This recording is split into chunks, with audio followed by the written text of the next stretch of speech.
facilitator, Ericka McCracken, here to talk to you about hope, to encourage you in 2017 and hopefully beyond.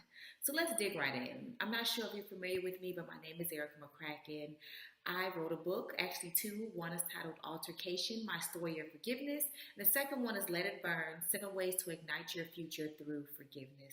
I'm excited about them. And the theme with both of my books is forgiveness. And the first book gives you my story of it. The second book breaks down forgiveness into 7 practical steps. So if you are in that boat or in that arena of trying to figure out how to forgive and where to start, please check me out on Amazon. Let me know, legacyoferica@gmail.com, if you would like a book or if you just want to talk about it, because I'm also a life coach. But anyway, that's for another time. That's for the end of the video. Today, I want to talk to you about forgiveness, and I want to encourage you because, especially regardless if it's men or women out here who are watching this, if you know Sonia, you know how, resilient she is. I'm sure, have heard her story of cancer and how she's managed to find purpose through it. And that's exciting because that's how I found my purpose. I found my purpose through a broken engagement. And you're probably wondering, you found your purpose through what? Like, how did something such as someone breaking your heart lead you to finding your purpose? And I want to talk to you about finding the hope in clouds, finding the hope in despair, finding the hurt in betrayal, finding the hope in disappointment. And I think a lot of times we shun disappointment. We shun being hurt because it's not a good feeling. It doesn't feel good. It is, it's stretching, it's growing, it's all these different things. And we talk about, you have to go through this, but what if I told you that despite that hurt, you can gain something even greater? And I'm sure a lot of you are like, well, what do you mean? What is gain greater? How can I gain greater? And it's all about perspective. For me, forgiveness led me to my purpose. If it wasn't for this broken engagement, I would not be speaking to you. You wouldn't even care about my story because I wouldn't think that I had a story to tell. I'm thankful for that time. I'm thankful that despite me being broken, it enabled me. It enabled me to reach so many people about not only the story of forgiveness, because if you're a Christian, you know about Jesus forgiving, you know about forgiveness in so many other stories biblically, but a lot of times that translation, that correlation doesn't happen in everyday life. So I'm here to talk to you about how to forgive and why it's so important to forgive. Forgiveness is one of those things where the lack of forgiveness shows in your life, and I'm going to tell you why. The lack of forgiveness, it keeps you stuck. And I'm not saying like stuck in a hole. I'm saying it keeps you stuck in a period and a space of time. And let me give an example of how you know that someone has not forgiven. You know that someone has not forgiven because more than likely, if you ask them about a situation, or you bring about something that is strongly or closely correlated to what happened to them, whether it's a broken engagement, whether it's someone who betrayed them, a family member, a sibling, or a friend, they will take you back to that place, and they can take you back verbatim. You can see in their eyes, you can see in their mannerisms that they go back to that place of their lack of forgiveness, and they get stuck there, and it becomes their story. It becomes their story of this person did so and so, they did this to me, they did that to me, they don't feel bad, blah blah blah blah blah blah. And I'm gonna give you an example. If you are not sure, if you're kind of like, well, yeah, I kind of feel what she's saying, I'm gonna give you an example in the public arena. Think of Aunt Vivian from the Fresh Prince of Bel-Air. Aunt Vivian. Now, a lot of us know, Aunt Vi, the first one. I'm talking about the chocolate Aunt Vi in the Fresh Prince. And then all of a sudden, we just didn't see her no more. And then we got the other Aunt Vi, the light-skinned Aunt Vi. And this is not a black or light-skinned thing, but that's a strong determination of the difference between the two, right? But every time you hear about Aunt Vi now, and forgive me for not remembering her name, but every time you hear about her now, she is speaking about the lack of forgiveness she has for Will Smith for not being on the show anymore, for being kicked off, for being, talked about, for not being treated fairly. And you can tell that she is exactly in that same spot that she was in 20-something years ago.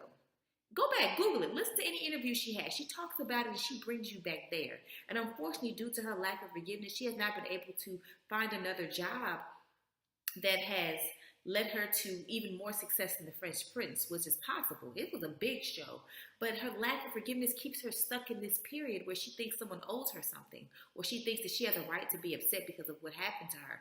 And I want you to think about that in your daily life. Are you that person? Do you know that person who was so stuck on not forgiving so-and-so. And I'm not saying that they're not rightfully so in doing that. I'm not saying that this other person did not do something to them, or that they're not, that they're wrong for being hurt. No, I'm not saying that at all. But to be stuck there, to continue to repeat this story, this pattern, and to think that you're owed something, that's when it becomes a problem, because you're not living currently. You're living in the past. You're living in the shoulda, woulda, couldas. You're not living in what we're going to do now, what we're going to do tomorrow. How can my purpose be fulfilled? And what can I get out of this situation that will enable me to learn a lesson to not repeat those same mistakes? So I hope that this encourages somebody out there that, yeah, despite what they did to you, it wasn't right. They shouldn't have lied. They shouldn't have betrayed you. They shouldn't have did blah, blah, blah. We've been there. We've all been there. What are you going to do now? What perspective are you going to have? Are you going to continue to hold a grudge against this person and damn them and talk about them and wish them no success because of what they did for you? Or are you going to say, you know what, through that I learned something about myself. I learned that I was more resilient than I thought that I could ever be. I learned that I made these, decisions that I would not make again. I learned that, guess what? The way that they're feeling is probably the way someone feels about me. So how can I want forgiveness when I do things wrong, because I'm not perfect. So how can I exhibit that and show that and grace other people? There's different things you can learn. Through my track of forgiving my father, my first marriage relationship, I was able to recognize that I had to forgive him in order to have healthy marriage relationships. I had to let go of the fact that he left the house at 14. I had to let go of the fact that I felt that he chose drugs over me for a certain period of time. I had to let go of all of that he should have been here for graduation. He should have been here for my prom. All that stuff is gone. He can never be there for these moments. But guess what? We can have a great relationship now. I have a twin sister who just had a baby, and because of forgiving, he's able to be a great grandfather in his grandchild's life. He's able to be a father to me because, believe it or not, despite me being over the age of 18, being over the age of 28, I still need that father figure in my life. And now we're able to have a great relationship now because I accept him for who he is. He's learning me as an adult. We've learned to just let bygones be bygones. So I want to encourage anyone out there, if you're stuck, if someone has done something to you, please not only let it go, but figure out the lesson. Figure out the lesson in that. For me, it enabled me to learn that so many people out there went through what I went through, whether it's a broken engagement, a broken relationship. And how can I help give them hope that love is still out there for them again? How can I give them hope that they can trust other people? How can I give them hope that they can trust their decision making now? And those are the things that I'm able to teach people. And I would not have been able to do that if I hadn't experienced this. So, don't despise the negative things that happen in your life. Don't despise the negative people that you encounter, but learn the lesson. Learn it and teach it. Don't just learn it and keep it for yourself. Learn it and figure out how you can make that more applicable for other people in your life. And that doesn't mean that you need to write a book about everything, or that doesn't mean that you're an author. But who in your circle can you influence through what you've been through? Because unfortunately, after my broken engagement, I've encountered at least 2 or 3 other people in my close circle who are encountering the same thing. But guess what? Now I can give them hope. Now I can give them tools. Now I can give them lessons to figure out how to go throughout these stages of grief in regards to relationships, and how they can learn to forgive and have better, more fruitful relationships in the future. And that's what it's all about. So I hope that I've encouraged somebody out there. And if you're struggling, if you're like, man, I want to forgive, I just don't know how, I really need help in this area, feel free to, contact me, Legacy of Ericka, ERICKA @gmail.com. Let us speak more specifically, but please understand that there's goodness, there's grace. God is so good that even the bad decisions we make, he makes it all for our good. All of it. Not just a little bit of it, not part of it, not 50%, not 80%, but he makes 100%, and I would even dare to say 200% of it for our good, because we're able to now have a story that we can provide hope and encouragement. So I want to encourage you. We are going into 2017. Don't carry the baggage. Don't carry what this person did to you, what they should have did, what they could have did, what they didn't do into a new year. We've lost enough in 2016. Let's bring great perspective and a great mood and a great mindset and great expectations for 2017, so that we can be all that God wants us to be and more.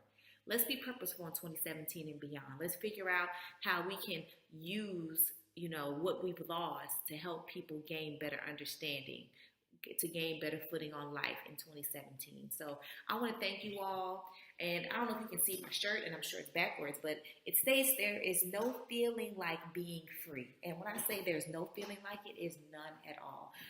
I am a freedom facilitator because I help people with outcomes. I help people gain freedom through the tool of forgiveness, and there's no feeling like being free. So I thank you all for your time. I'm so appreciative of you. May God bless you beyond what you even deserve in 2017 and beyond.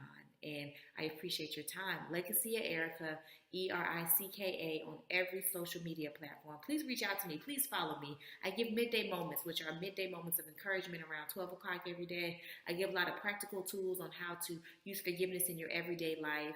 And we have a good time. I talk about things with my girlfriends. We have a wonderful time. So follow me on social media, Instagram, Facebook. Yeah, holla at your girl. I appreciate you. Thank you, Sonia, for this opportunity. Y'all, and let's be free. Let's be free in 2017. Be blessed.